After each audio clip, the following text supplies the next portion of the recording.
On the freezing nights of winter, it was very difficult to spend the night outside, but there was no hotel nearby where I could stay.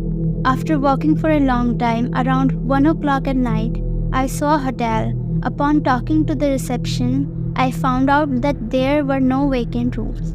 I was very disappointed to hear that, but I made a lot of requests and they informed me that there was one room, but we don't give it to anyone.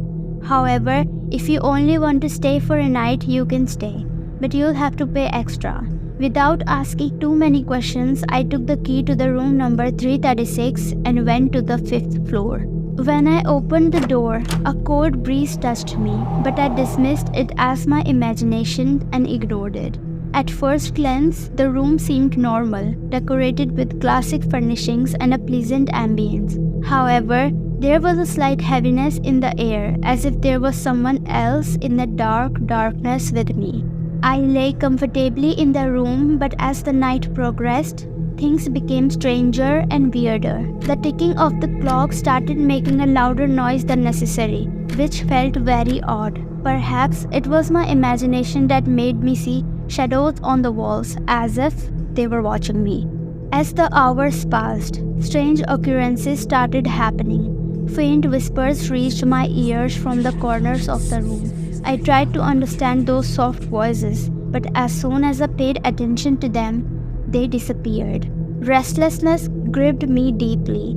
On one hand, I had the desire to know more about it, and on the other hand, my heart started pounding rapidly with fear. Suddenly, a gust of cold wind blew through the tightly closed room, extinguishing all the candles. My breath caught in the darkness. I panicked and started searching for the switch of the nearby lamp.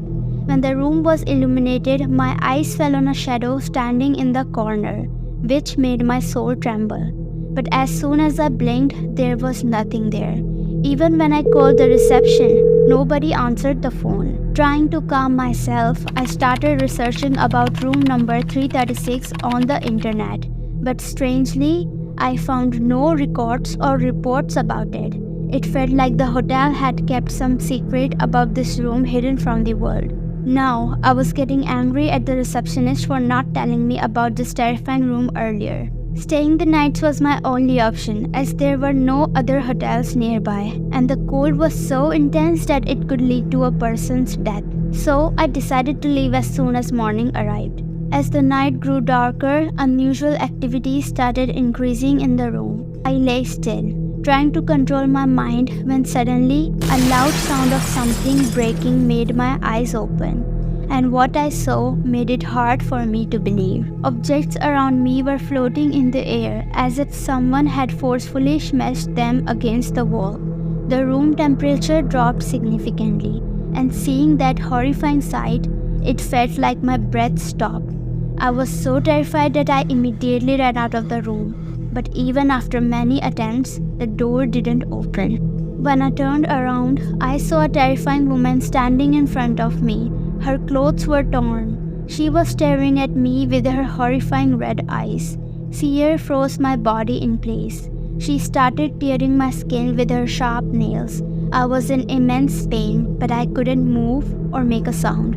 Then she attacked me forcefully with a sharp dagger, and suddenly, my eyes opened. I was drenched in sweat and feeling exhausted. I immediately went to the reception, wondering if whatever happened to me last night was real or just a dream.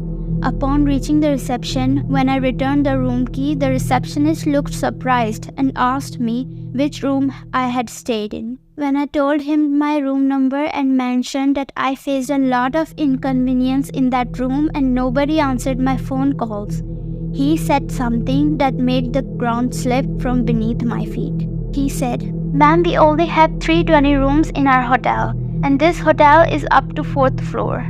Last night we were short-staffed, so there was no one at the reception after 1 a.m. Upon hearing all this, my head was throbbing with pain.